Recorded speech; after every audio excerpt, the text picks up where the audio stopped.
I have 7 o'clock straight up. So Neil, are you leading us off? Yeah. All righty, take it away. Good evening and welcome to tonight's polio panel discussion. I'm past District Governor Neil McBeth. My role is I'm the End Polio Now Zone Coordinator for Zone 28 Central. Tonight's event is being co-hosted by District 6360 and 6400. I want to introduce past District Governor Ed Foster, who is the polio chair from District 6360 and whose brainchild of having a polio program started this ball rolling. Ed is the polio chair in District 6360. Ed, do you have a few words? Yes, I do. First of all, I want to thank all the panel for participating. This started out as a quick ask of Neil McBeth to do a program by Zoom for my club. And then he agreed to do that. So I said, well, why can't we open it up to the district? So we did that. And then Neil says, I think I can do better than that. And so this is what we're up with today. I have been involved since 1987 as polio chair for my district and my club. And I am a polio survivor. Missed the first 9 weeks of my senior year in high school. But part of my passion is for a person who spent the last 36 years of his life in an iron lung. And I became very close friends with him. And my church and Rotary put together a team of men that would move him in and out of the iron lungs for about 22 of his last years. So I have a reason for being here tonight. Thanks, Neil. Thank you very much. Thank you, Ed. At this time, I want to thank past District Governor Liz Smith from District 6400, who moderated the pre-panel discussion leading up to 7 o'clock and who also is our technical advisor for this webinar. She's done an amazing job preparing us for tonight's program. Also, Bruce and Sue Golson, who managed the registration for us. Tonight's panel is being moderated by Dr. Nick Krayacich from the LaSalle Centennial Rotary Club. A medical doctor, Nick is better known in Rotary circles for his role of being a trainer of the training leaders at the International Assembly, as well as an International Assembly speaker. He has an excellent knowledge of both Rotary, but also our polio initiative. Our moderator, Nick Krayacich. Thank you very much, Neil. It's a pleasure to be with you tonight. Good evening, ladies and gentlemen. And we are very excited to have everyone here this evening. As Neil said, my name is Nick Krayacich, and I'm a proud member and past president of the Rotary Club of LaSalle Centennial in LaSalle, Ontario, Canada. Allow me to introduce the format for this evening. We have 4 very distinguished speakers on our panel this evening: Aruna Koushik, Mike McGovern, John Germ, and Jennifer Jones. I will introduce each one of them very shortly. The panelist discussion will take approximately 40 minutes, and afterwards we will have approximately 20 minutes for questions and answers. During the discussion, I will be perusing the question and answer section, so please type in your questions here, not in the chat room, as this will not be monitored. If you would like your question directed to a particular panelist, please indicate so in the question and answer section. And if not, I will direct it as a general question for any of the panelists to answer. So with that, ladies and gentlemen, let us begin. Our first speaker tonight is Aruna Koushik. And Aruna is from my own district, 6400. She is going to be our district governor in the year 2021, 2022. She is a recipient of the International Service Award for a polio-free world. She has also led or been part of NIDs to Pakistan, Afghanistan, India, and Nigeria, along with her husband and Rotarian Shiva Koushik, who is also a recipient of the International Service Award for a polio-free world. They are indeed a true dynamic duo and warriors in the fight against polio. Ladies and gentlemen, Aruna Koushik.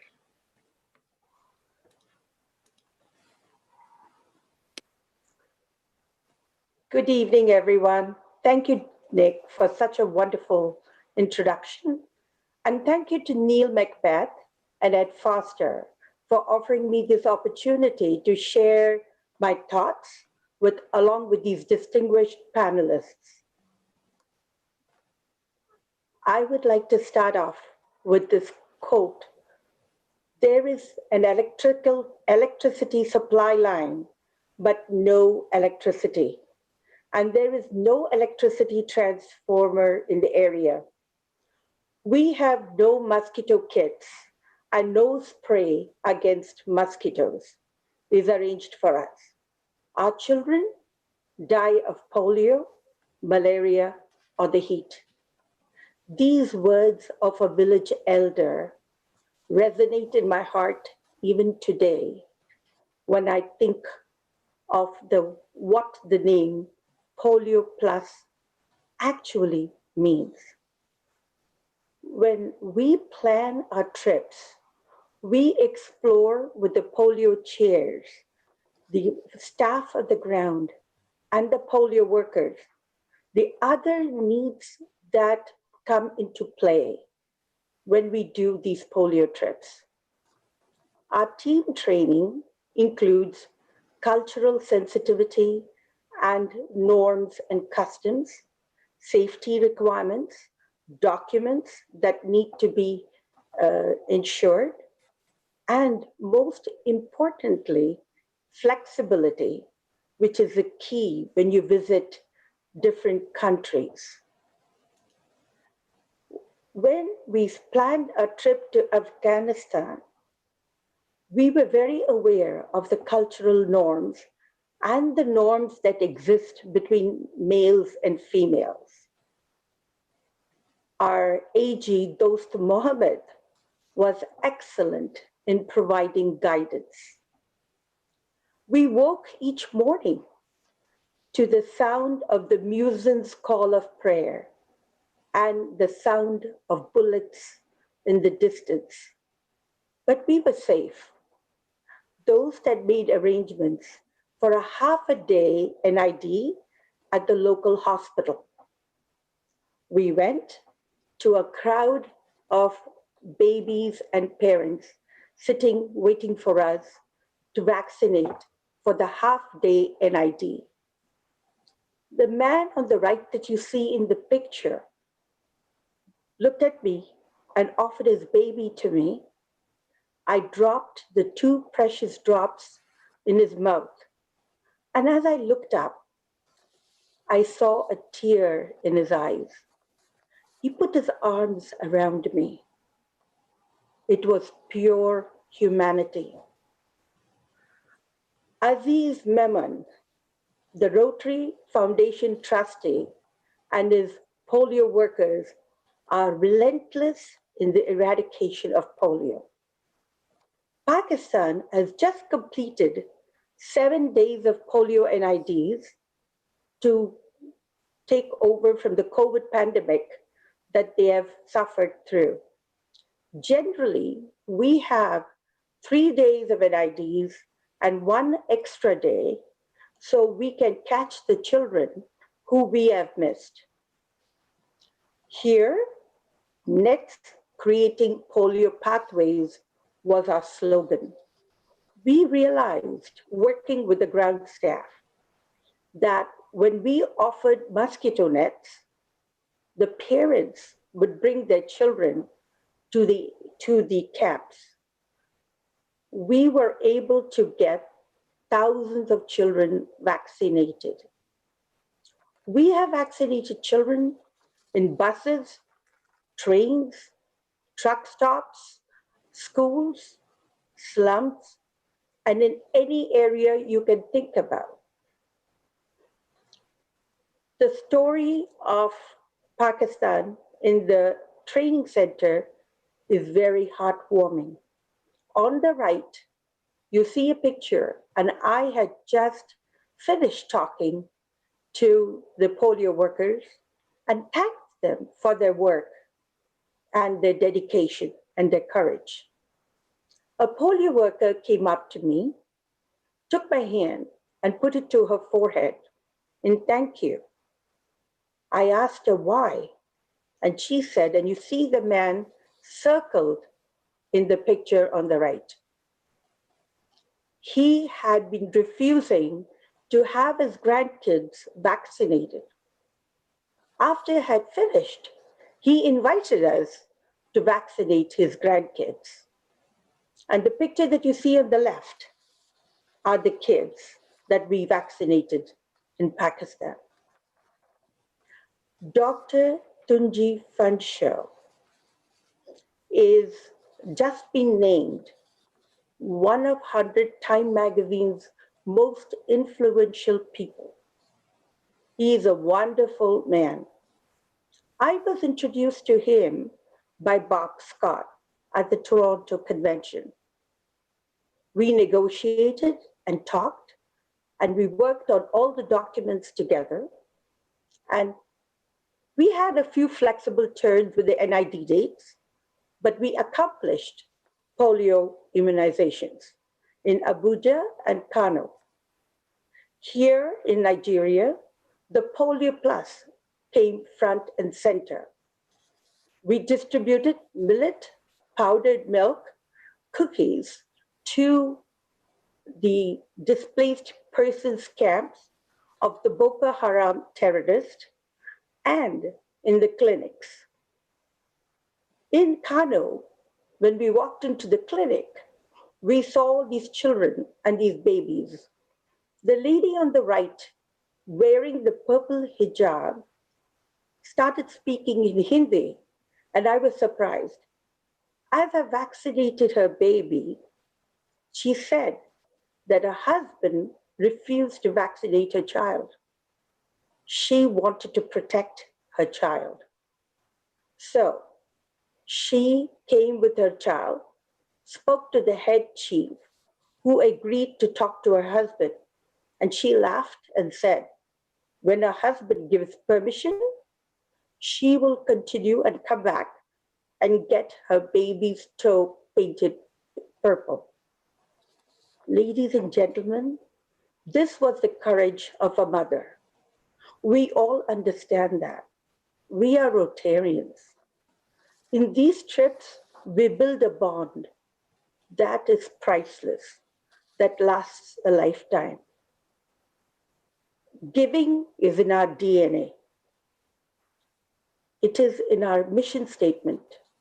Together, we see a world where people unite and take action to create lasting change across the globe, in our communities, and in ourselves. Ladies and gentlemen, today is more important than ever that we continue this fight and thank the world that we can save our children from polio. We are not just this close. In my mind, we are just a snap away. Thank you for listening and allowing me to share my experiences. I appreciate it.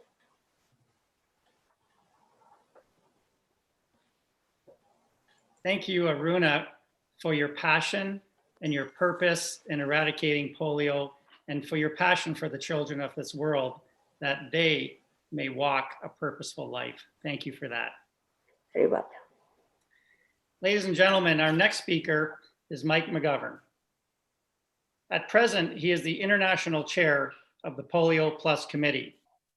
And ladies and gentlemen, I want to tell you that this is one heck of a big deal. Mike sits in meetings at tables with prime ministers, presidents, the Bill and Melinda Gates Foundation, leaders at the World Health Organization, UNICEF, and the CDC. As well, he was a trustee of the Rotary Foundation in the year 2012 to 2016, and he was a Rotary International Vice President in the year 2007 and 2008. Mike is truly one of our most amazing people in the world of polio eradication. Mike, the floor is yours.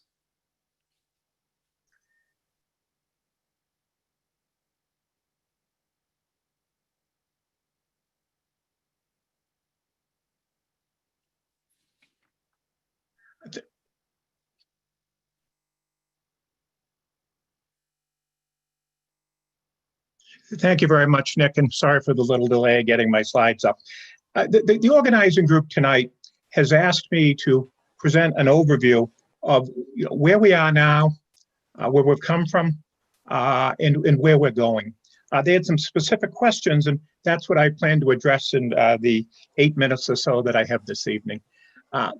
If you look at this slide, together, it's all about working together. It's all about impact, and it's all about action. And we've gotten as far as we have because Rotarians are truly people of action, and because we've worked together with other parties to do it. And we often focus, and we see on Facebook and otherwise the focus on the number of cases every week. But sometimes these other statistics which are on this slide, I think people aren't as well aware of. We have 19 million people now walking on this earth. 19 million people, because we have impact. Together we took action. We're preventing 650,000 cases a year. We've immunized 3 billion children. And just look at these statistics for the last calendar year, 2019. More than 430 million children were immunized, and we used 1.2 billion doses of oral polio vaccine. And look at the period of time we've gone without cases outside Pakistan and Afghanistan. Yeah, we're a little disappointed we've had more cases, but look at this progress. As Rotarians, we ought to be so proud of the impact that we have had. One of the questions I had was, Mike, would you explain circulating vaccine-derived polio cases? And if you look at the far right of this chart, we've had about 121 cases of wild poliovirus in Afghanistan and Pakistan so far this year. Well, we've had 302 of this vaccine-derived polioviruses. So what is this? People think that we're giving the polio drop to someone and they immediately are getting the virus, vaccine-derived. That's not what it is. The folks who are getting it are the folks that aren't getting vaccines at all. So their immunity systems have not built up. And what happens is we give the oral polio virus to people, they secrete it onto the ground, and then it mutates. And the weakened virus that's contained in the oral polio vaccine then emerges in these underutilized, under-immunized populations. So it's an expensive undertaking for us because we're having to go in and do outbreak control in a lot of these countries where the 302 cases are. It is a setback. It was unexpected. But the people, well, what are you doing to deal with it? What's the partnership doing? It can be stopped with this new oral polio vaccine that's been developed over the last 10 years, paid for by the Gates Foundation, by the way.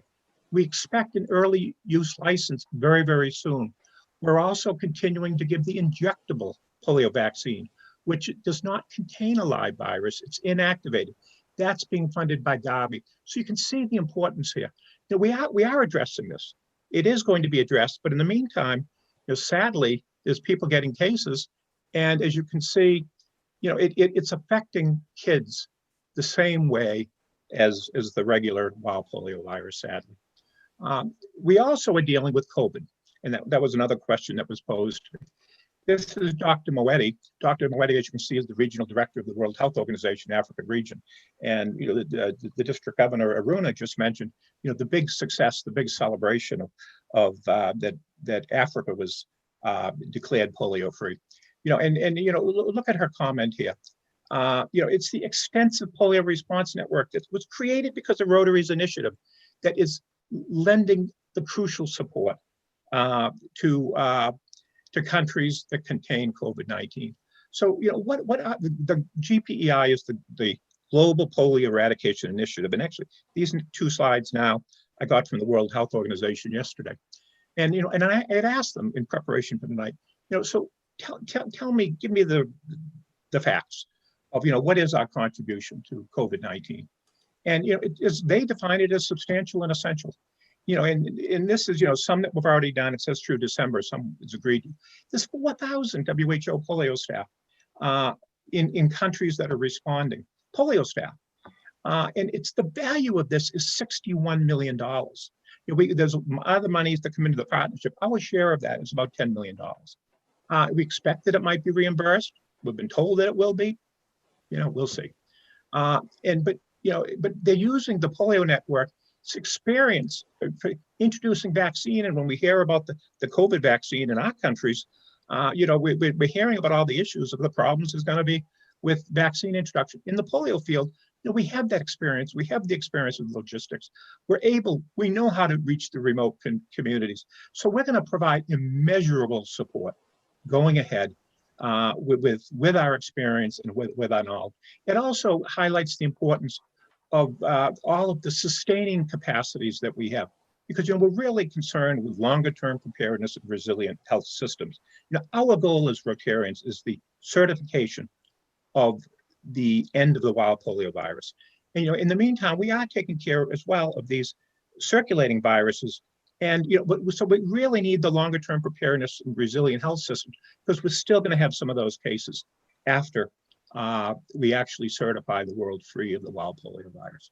Other contributions for COVID, it's the surveillance system, it's the transportation, the cold chain, it's the laboratories. In Pakistan, President Holger Kanak of Rotary this year and our trustee chair, Ravi Ravindran, visited this Polio Emergency Operations Center in February. They saw this, but now this polio center, in addition to still helping with polio, is providing the data and analysis for COVID-19. Immense contribution.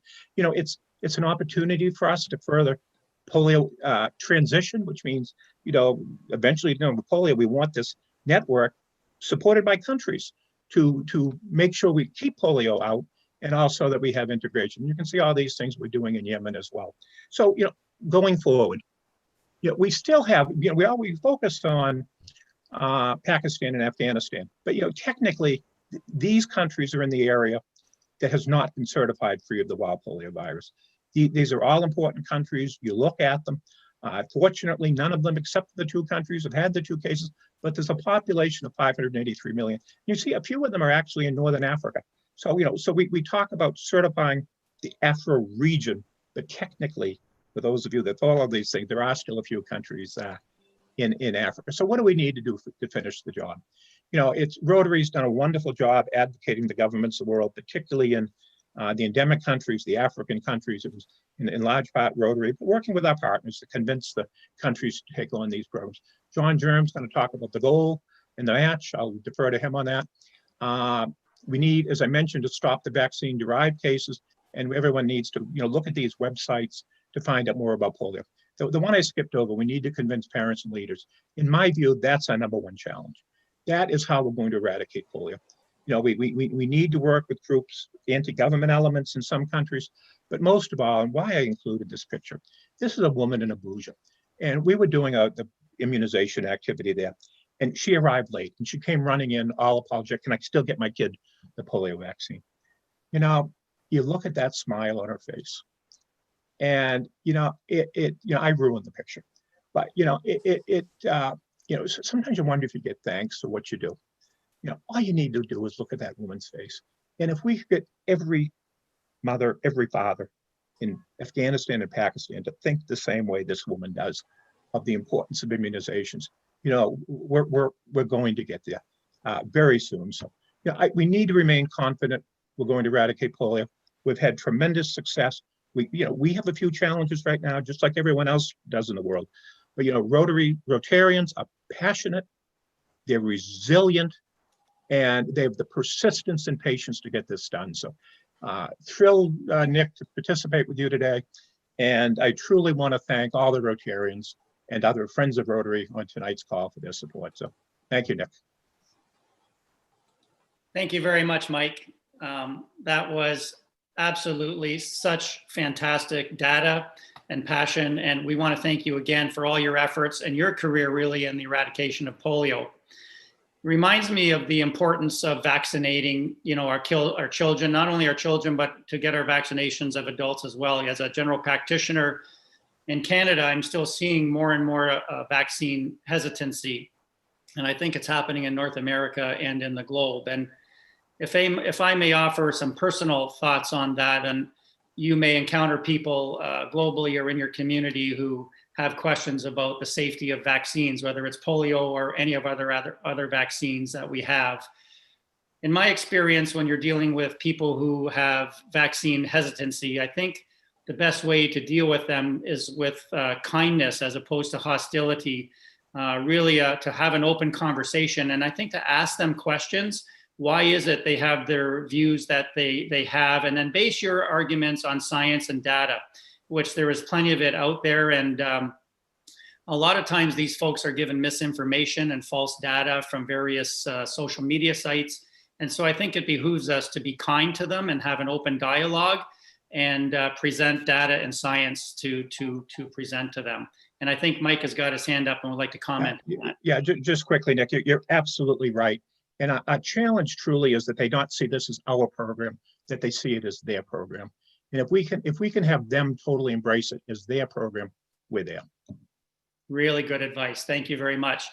And as Mike's showed on one of his slides, we are 99.9% of the way there, but we have to finish the job, and that is going to take some money from us. You saw that Rotary is committed to $50 million a year over the next 3 years, and the Gates Foundation will match that. So I just want to remind everyone that if you're so inspired to eradicate this disease with some donations, please visit rotary.org/give. Thank you for that. Ladies and gentlemen, our next speaker is John Germ. And John Germ is one of my good friends in the Rotary world. He is currently the chair of the End Polio Now Countdown to History campaign. He is the trustee of the Rotary Foundation Chair-elect in the year 2020, 2021, and he was Rotary International President in the year 2016, 2017. It gives me great pleasure to give the floor over to John Germ. Thank you very much, Nick. All of a sudden, I've got a dry mouth here. You know, Eleanor Roosevelt once said that the future belongs to those that believe in the beauty of their dreams. And I ask you to think back to 1978, when Sir Clem Renoff, who just recently died, had the idea that we could have a polio-free world. Took effort, took being turned down by the World Health Organization, but then it took Rotary to 1985 to come up with an idea to raise $120 million, raised $247 million. Then in 2007, in November, the Gates Foundation came on board and became a partner with Rotary, WHO, CDC, and UNICEF by issuing Rotary a wire transfer for $100 million. We didn't have a campaign. We didn't have an organization to go raise this $100 million, but there was two stipulations. And I want you to pay attention, please, to the fact that this was in November 2007. The first stipulation was that we needed to raise $100 million by 2010. But the most important stipulation was that we spend that money by December the 31st of 2008. Now, who else could have that much confidence in Rotary? Who else could have that much confidence to say, here's $100 million, you spend it. They didn't say you have to pay it back if you don't raise it. We were about halfway through the campaign. I mean, who's going to turn them down? So we started a campaign. We were about halfway through that campaign when the Gates Foundation said, we'll give you another $100 million if you'll agree to raise another 100, and we'll go to 2012. Well, thanks to many of you that are on this program tonight, thanks to those that went before us, and thanks to those that believed in the beauty of the dream, we raised 228.7. Well, that relationship with the Gates Foundation has continued on. We now have an agreement with the Gates Foundation that if we do $50 million, they will do $100 million. Now, another interesting thing about the agreement with the Gates Foundation is that $50 million becomes $150 million, but it's Rotary's money to spend. So Rotary actually allocates $150 million in a year. A lot of people have said, well, how do you spend this $150 million? So this chart that you're looking at shows that we spent $28.5 million on vaccine. We spent $21 million on detection. We spent $36 million on raising awareness and making people aware of the fact that we still have to have the polio campaign, and we have to have people aware in the water, the sanitation programs and stuff that we have. And we have to get the vaccine to the children. There are still many areas, parts of the world where we cannot get vaccine to the children. But let's look at raising awareness on the next slide. You can see that we have a lot of people there behind the End Polio Now, because it does take teamwork. And many of you have heard me say that together, everyone achieves more. The reason we're here where we are today with the eradication of polio is because we work as a team. You see a billboard sign there, World Polio Day, and Jennifer will talk about World Polio Day in just a few minutes. We talk about detecting disease. And if you look at the next slide, you'll see people that Mike referred to that are in our laboratories, that are there working, and that are helping us to detect the disease that is the virus that is coming in from the sewage into our laboratories. The vaccine.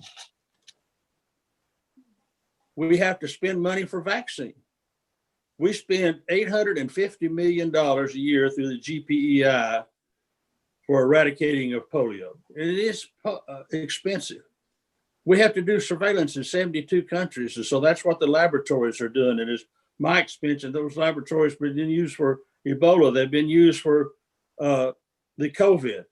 Here you have a Rotary volunteer putting those 2 drops, just as was shown earlier by Aruna, as to how important it is that those 2 drops get in that child's mouth. Well, we have to deliver that vaccine, and that's $58.5 million. We help fund donkeys, bicycles, tricycles, boats. We fund a lot of things of how we can deliver this vaccine to these children. On the right there, you see 3 healthcare workers. We fund an awful lot of healthcare workers. As a matter of fact, we fund over 100 million vaccinators to go out there to help deliver this vaccine. So it is a team. It is a team that gets together. Well, we could all be all pessimistic now because we can't meet in person. We've got problems with fundraising drives because we're now transforming. So we're optimists, though. We're optimistic that we are going to finish this job that Rotary actually started. 2018-19, we raised $50.8 million. 2019 and 20, we raised $50.795. Now, quite honestly, if I knew that we were that close, I'd have told Neil, give me $5,000 so we could have been back at 50.8 million. The interesting statistic and where we really need your help. Not only do we need the individual contributions, but 70% of the districts contributed some DDF to the campaign. That leaves 457 that didn't contribute anything to the polio campaign. 53.7% of the clubs contribute to polio. What happens to the 46.3%? That's where advocacy comes in. That's where we have to work hard to have especially the younger Rotarians that are coming in that do not know about polio, did not know when you couldn't go to the swimming pools in the summertime, did not know when your parents wouldn't let you play with the next door neighbor because they were afraid they would have polio. 240 districts, though, did give 20% of their district designated fund to the polio campaign. So we congratulate them and we ask them to talk to their fellow governors about how important it is that we reach out to every Rotarian because only 9% of the Rotarians out of our great big membership of almost 1.2 million people contributed to Rotary polio campaign. Now, some went through their club, so we don't have all that accurate information, but it is not much more than 10, 12% of doing that. Come up with some ingenious ideas. Think about what we need to do. The fallacy of part of our system is that we have allowed carryover DDL. And right now we have 175 districts that carried forward over $100,000 for a total of $31.5 million. 49 million in total was carried over. We need to reach out to those districts, those district governors, those district Rotary Foundation chairs to say, what is more pressing than the eradication of polio? And if you think that polio cannot spread, think about what has happened with COVID. It started in one area. It's all over the world now. We hear about it every day. It could happen with polio just as well. But while I've talked about money, and that's what I was asked to talk about, it's not just the money. It's not just the money. It's what the money can do. And those slides showed you what money can do. The decrease in the number of cases in the countries shows you what money can do. Nigeria is a success. Africa is a success because of what the money did. So thank you very much. And let me close with one comment that I think is very important. Rotary is the organization, not anybody else. Rotary is the organization that first had the vision of a polio-free world. Our polio eradication partners look to us to sustain our commitment. As Bill Gates told me when I asked him, why did you give money, $100 million, $200 million, and now this agreement with the Rotary for polio? He said, because Rotary has the passion. Rotary has the commitment. Rotary has the stewardship to be sure that we spend the money properly, and Rotary has boots on the ground. So we must remain steadfast in our goal to continue to move forward. I want to thank you for your support. Neil's been a great champion. We have other champions there in the district and throughout the world that are looking at this video tonight, or Zoom tonight. Thank you for what you've done. Thank you for what you're doing in this event tonight. Tremendous successful. But more importantly, thank you for what you're going to do in order to help eradicate polio from the face of the earth. Thank you.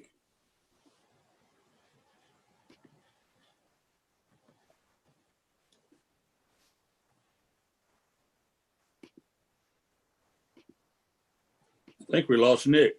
No, I'm right here, John. Thank you. My index finger was a little slow on the draw, but thank you very much for those very poignant and apropos comments. And you're right, Rotary is the organization that is trusted, and we will get the job done. And I want to just relay a quick story about ingenious and out-of-the-box thinking for polio fundraising. A couple of years ago, Jack Nicklaus was the keynote speaker at the Atlanta International Convention. I had the privilege and honor of meeting him. And for those of you who don't know, I'm a golf nut, and Jack Nicklaus is my hero. I had the opportunity to ask Jack Nicklaus if he would do a one-day fundraising for polio. And my thought at the time was to raise $1 million to have 4 golfers who wanted to become AKS members raise $1 million. And this was out of the box thinking. And Jack Nicklaus said, for $1 million, I will absolutely do it. Short story, we ended up with 8 golfers. We raised $5.25 million with the Gates match in one day, ladies and gentlemen, and that all went to polio eradication. So I'm challenging you to think out of the box for experiential fundraising. We all know or have contacts who know celebrities, sports people, famous chefs, actors, etc. And what a great opportunity to bring them into the Rotary fold and to educate them about polio and to raise needed dollars for that. So just a thought, I'm going to leave that with you. Ladies and gentlemen, our last speaker tonight is Jennifer Jones. She is currently a trustee of the Rotary Foundation. She will be our Rotary International President in the year 2022-2023. She was the Rotary International Vice President in 2016 and 2017 when John Germ was the president. She is presently the co-chair of the End Polio Now campaign to History campaign, End Polio Now Countdown to History campaign. And lastly, she is the woman that is the love of my life. Ladies and gentlemen, I give you Jennifer Jones. Well, that's quite the introduction. I don't get that one every day. I just want to first and foremost thank all of the people who have been presenting on this call. Your spirit, your passion, your drive to get us across the finish line is nothing short of extraordinary. And that golf tournament with Jack Nicklaus that Nick just referenced, that wouldn't have happened without the artistry of John Germ and how he was able to put that together.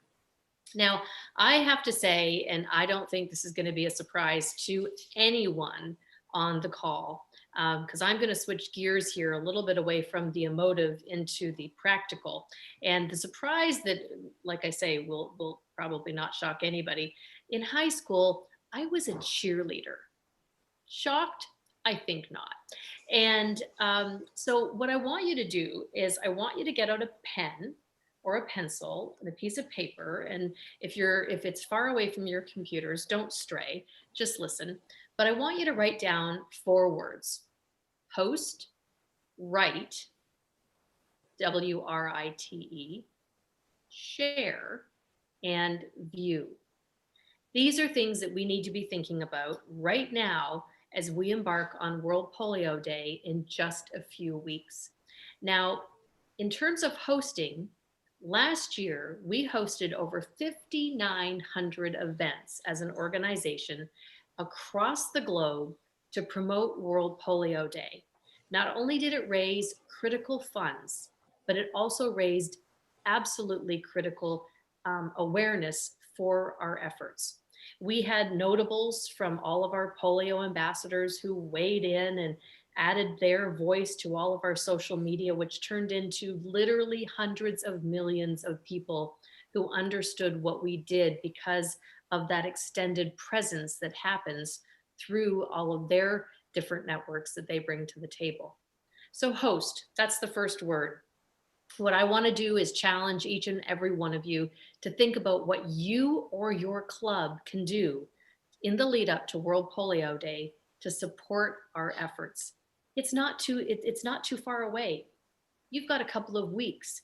You know better than I do. If you want something to happen fast, what do? Ask a Rotaractor. They don't form a committee. They just get it done. So I think my challenge to you is, what can you do for World Polio Day with your club members? Dedicate a meeting. Have some sort. I know we're limited by what we can do in terms of things because of COVID, but we can do things that are creative and outside of the box, just like Nick talked about. His club has a great polio fundraiser that doesn't even involve a single stitch of time from any member of his club. They do pizza for polio. They engage, because we're in different clubs, they engage local pizzerias. They provide them with stickers that explain what polio is. They ask them on their slowest day of the week to be able to provide them with XYZ percentage of their proceeds. And you know what? It ends up turning into like $2,000 to $4,000 just because people order pizza on that day. It's a slow day. They drive business to them, and the owners say, you know what? Thank you. We would love to give you some of the proceeds back. And so it's things like that we can think about that are just a little bit different. So that was the first one, host. Write, that was the second word. What I want to challenge you to do is I want to challenge you to write to your local government officials. I want you to thank them for the commitment that they have made to providing funds for our efforts. I know that we have people from all over the world who are on this call, but most specifically, we have North Americans on this right now from our home zones. In Canada, We have been working hard with our government and our international development minister, Karina Gould. I've met with her along with others, with Wilf Wilkinson, who is on the call. Hey, Wilf, shout out to you, buddy. And we've met with her. And just a few months ago, the Canadian government came through with $190 million for polio eradication, because they understand what it means. They know that we're in it to win it, and they are helping us get across the finish line.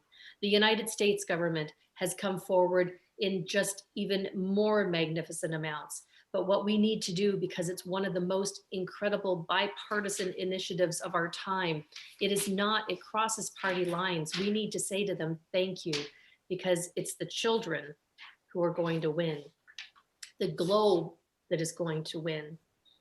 Polio is not.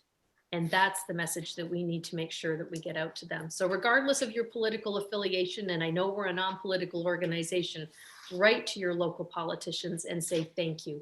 Ask them to help you write an op-ed piece for your local newspaper. And that's part of the next word, share. There are so many tools that we can go to on endpolio.org, a whole polio world, End Polio Now toolkit that you can access that will give you news releases, templates, everything that you could possibly want to make a people of action ad that you can put under your social media. And I want to encourage you to use things like hashtag #EndPolio, hashtag World Polio Day, or if you're tweeting at @EndPolioNow. These are different monikers that we can use in the social media world that when we all use them, it amplifies our voice. And the final word is view.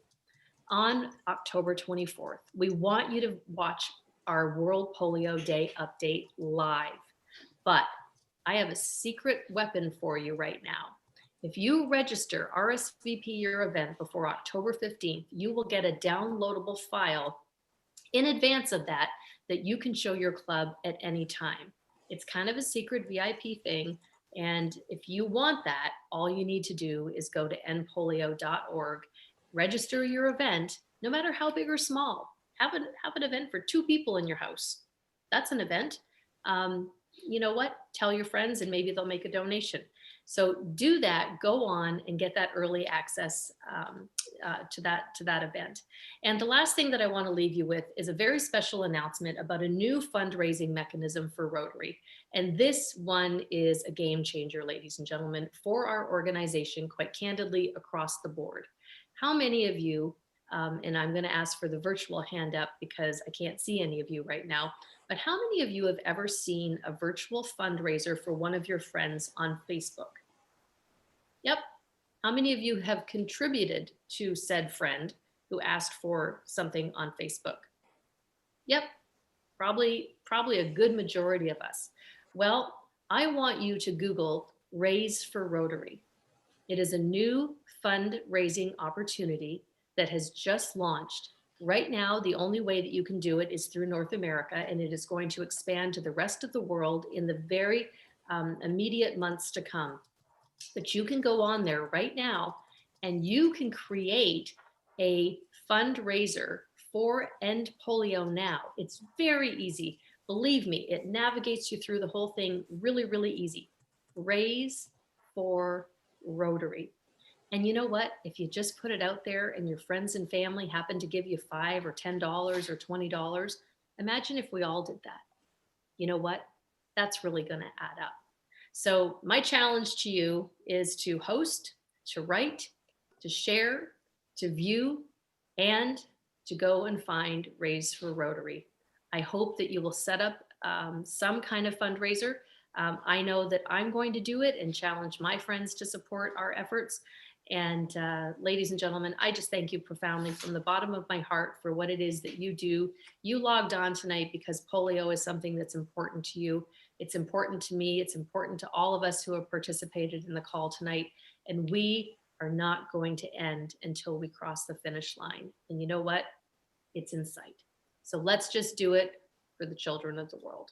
Thanks. And I'm going to turn it back over to Nick.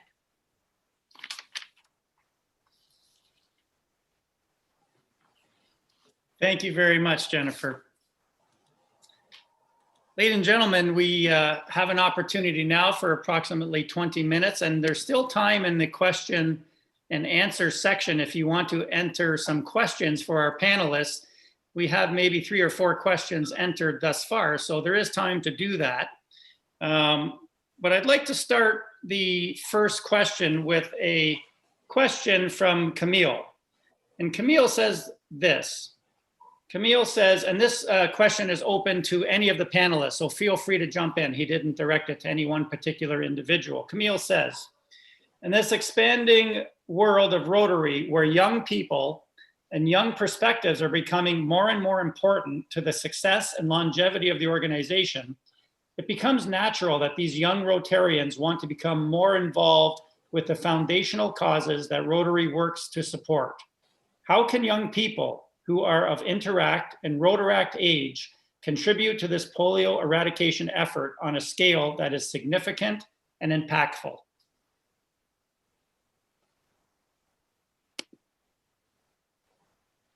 Feel free for any panelists to jump in. Well, I'll start.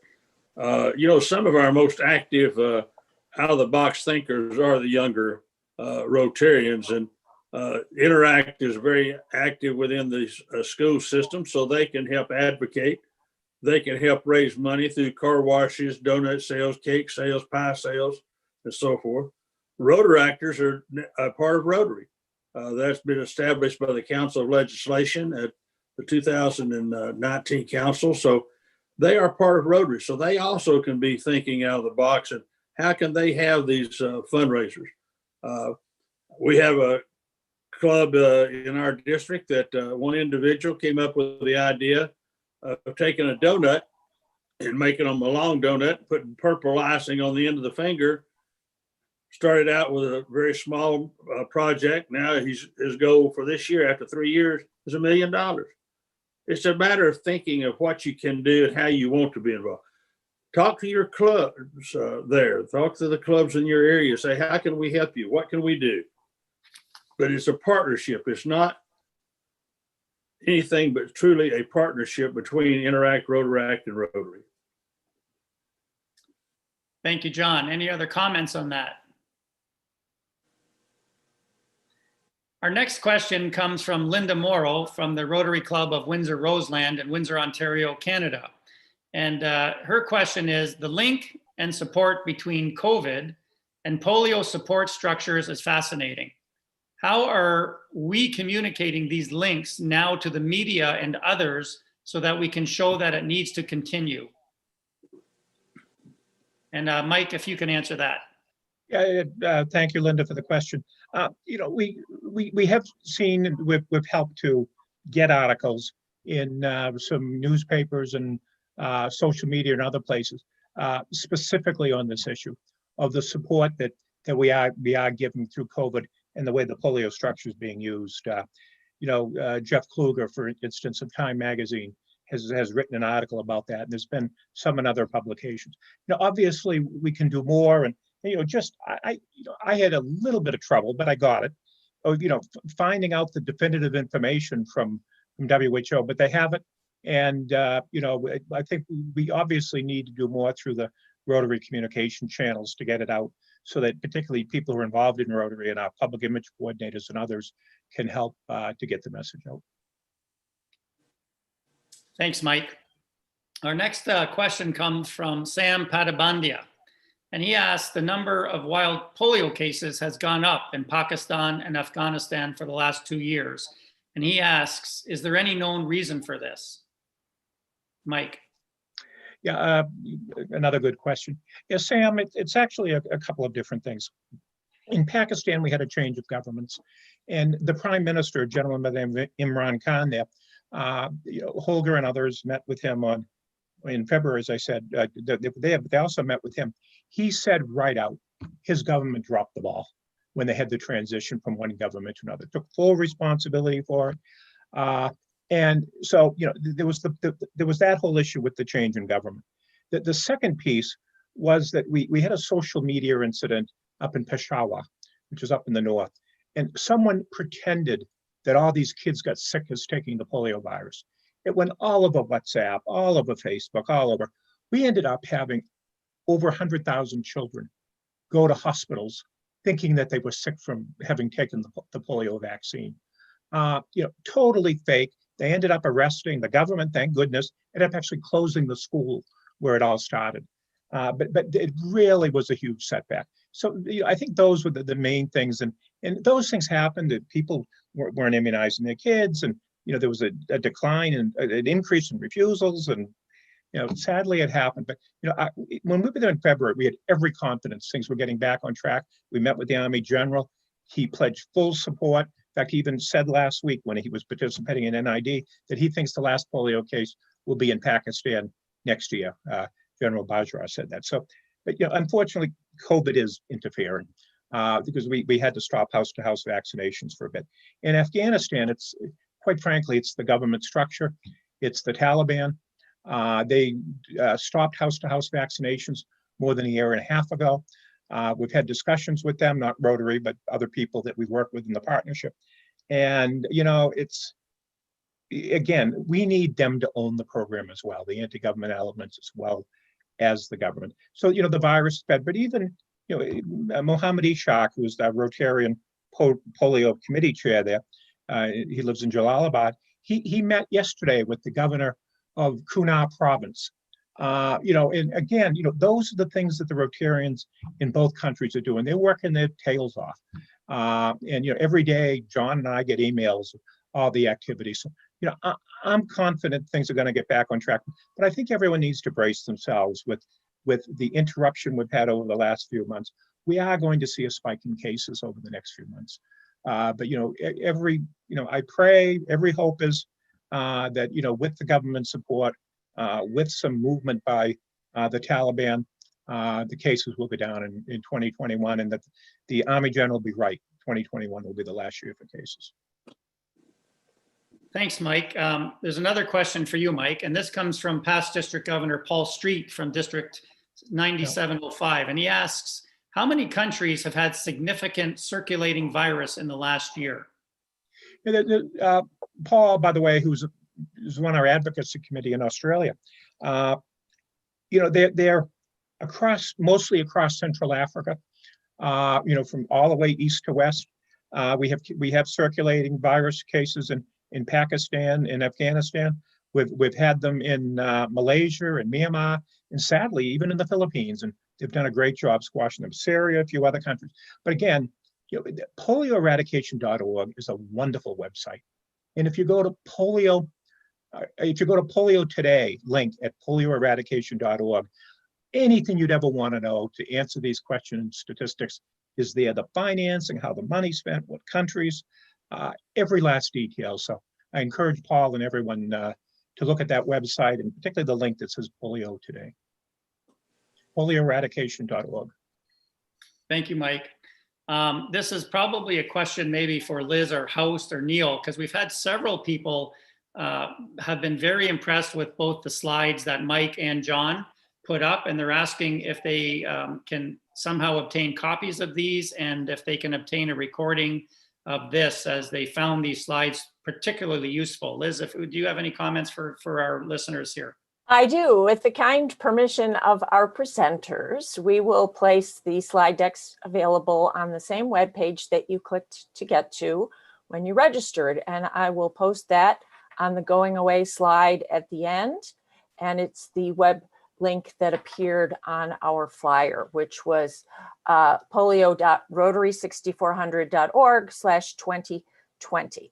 You don't have to remember that. It was on the flyer, and we'll have it up at the end for you to take a quick photo.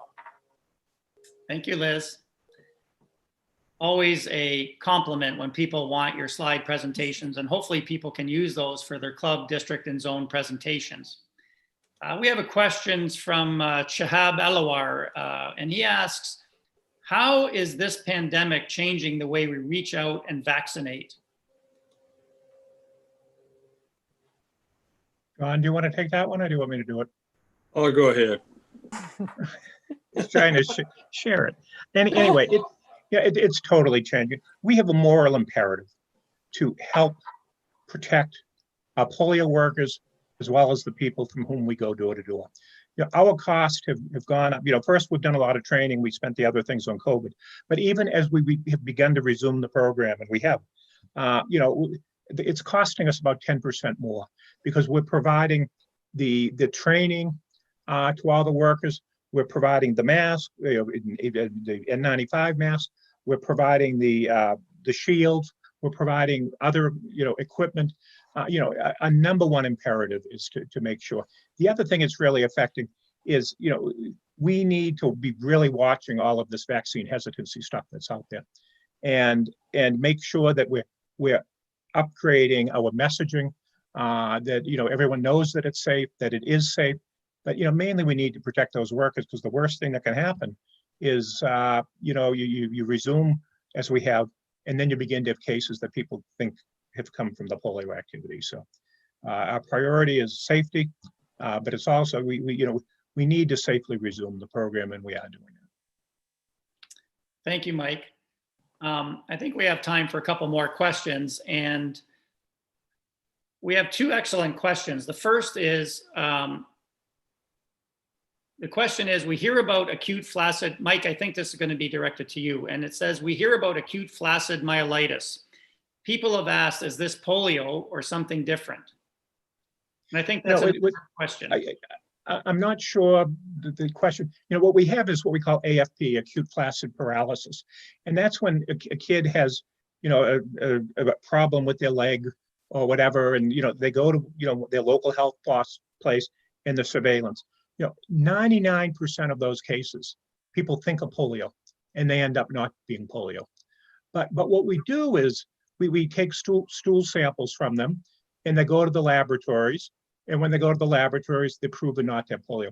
It's not that they don't have issues. They might have MS. They might have other things. But our polio network is the intake system for that. Aruna might have a little more on that too. Nick, and I agree with Mike, because even though they look like polio symptoms, they're not. They are symptoms that are due to a virus. And I know that for sure because my grandson was affected by it a couple of years ago. And we had contacted Dr. Fauci at that time because we were in fact, Jennifer was very involved with that phone call. And it is a different types of viruses that are affecting children that have similar symptoms like the polio, like the polio symptoms, but they are not. So it's not polio. It's not related to polio. Thanks for that, Aruna. I'm going to maybe one or two more questions, but this is a very interesting question from Thomas Cardwell. And Thomas says, and Aruna, this may be for you or any of the other panelists, but he says, I was struck by Aruna, who was hugged by the grateful grandfather for having his grandkids vaccinated. I got a tear in my eye. How can we, i.e. Rotary, build more bridges and break down gender barriers as we continue the fight against polio? That changing of patriarchal thinking seems almost as important as eradicating polio. Cultural differences will exist because those societies live in those cultures. But my experience with my team, my husband and myself and the teams, has been that when you approach groups in those countries with the intention of doing good, and they know you're doing good to their children, the cultural, humanity comes forward and not they don't remember the cultural differences.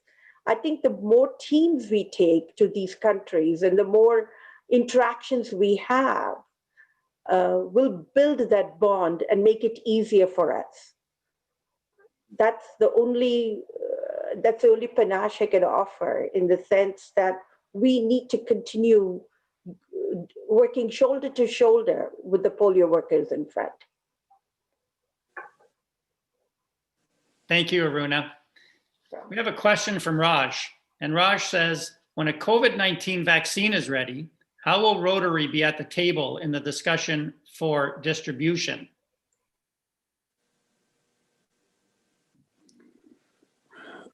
I suspect that with the Gates involvement and Gavi's involvement, that Rotary will be asked to participate. There is a big difference in the fact that with the polio, it is oral vaccine. When you look at the COVID, they're not working on an oral vaccine. They're working on an inoculation vaccine. So that's going to cause a difference in how we would handle the distribution, because we can't get as many volunteers probably to go out there. But remember one thing, Rotary's primary project is the eradication of polio, and the Council of Legislation, the Board of the Trustees says we're not taking on any other major project until that one is finished. Thanks, John. I think that's such a crucial point.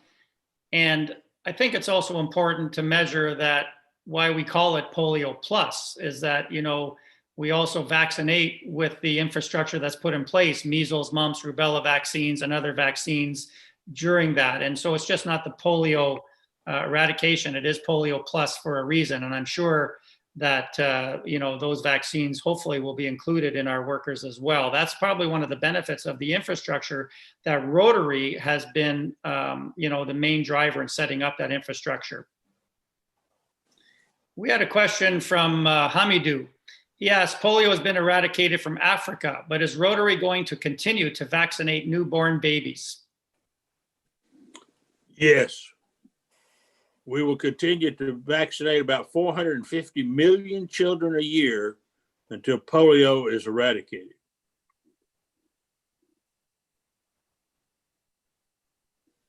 Worldwide. Yeah. Exactly.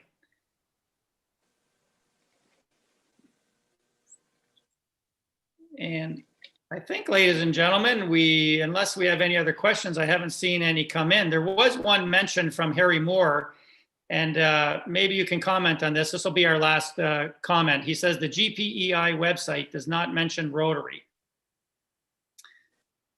And I'm not sure if anyone can comment on that. Mike. There's lots of mentions on the polioeradication.org of Rotary, including, you can see how much money we've given over the years. You can see our involvement, our logos there. So, I don't know. Yeah. Yeah. Well, you know, can I say one other thing? Of course. It has nothing to do with, I noted tonight that Jennifer's on the call. The first woman president of Rotary. And we also have Sylvia Whitlock on the call tonight. And Sylvia was the first woman club president, the first woman Rotarian. And it is such an honor to be on this call with all of the people still on it, but particularly with those two individuals. So I just wanted to say that. Nick mentioned that Sylvia was on the call. He noticed when he was scrolling through the room earlier. And I know that, like I said earlier, we've got people on the call from all over the place. But, Yeah.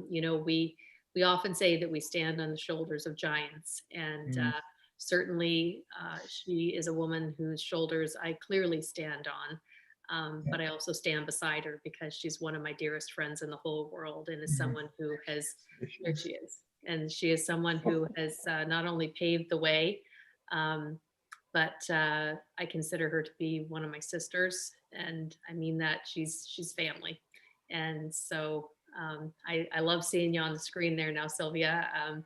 So anyway, just thank you for being on here. And I know honor. I just posted a fundraiser on Facebook. Yay! You know what, Sylvia? I'm gonna. You've never been shy about saying your age. Can I have you share that? 85. Exactly. Going on 86. So we say that Rotaractors are the ones who are going to start like these online fundraisers. Sylvia Whitlock is in the house. Like she is the one who's doing exactly what needs to be done. And so message to every one of us out there that it doesn't matter who you are, what phase or stage of life that you're in. All you need to do is have passion. And thanks for being such a role model and such a leader. And you have it. You have it. And Well, John, love you. Hey, before we sign off, let me pay a special thanks to Ed and to Neil and to Liz for putting this thing together, because as I counted hurriedly through there, we got 8 different countries involved and everything. So I think it's fantastic, and this should be a great idea that can spread out too. Yeah. So Ed, Neil, Liz, thank you very much. Thank all you. I just want to say a big thank you to all of you for participating. It's been very meaningful, and I hope we raise a lot of money from it. Thank you. I hope so. And ladies and gentlemen, as Ed said, just a quick reminder that if you want to donate, rotary.org/give. And Liz is pointing to it up in the upper left hand of her screen. And with that, ladies and gentlemen, I want to thank our 4 panelists, Aruna, Mike, John, and Jennifer. We're very privileged to have them on our call tonight. I want to thank each and every one of you who spent your precious time tonight to join us on this call. And with that, I'd like to hand it over to Neil McBeth. Thank you, Nicholas. I want to tell everyone that we want to thank you for joining this webinar. We hope the evening's program has been both informative and inspiring. We encourage our participants to do 2 things. One, you've already been suggested that you go to rotary.org/give and make a donation.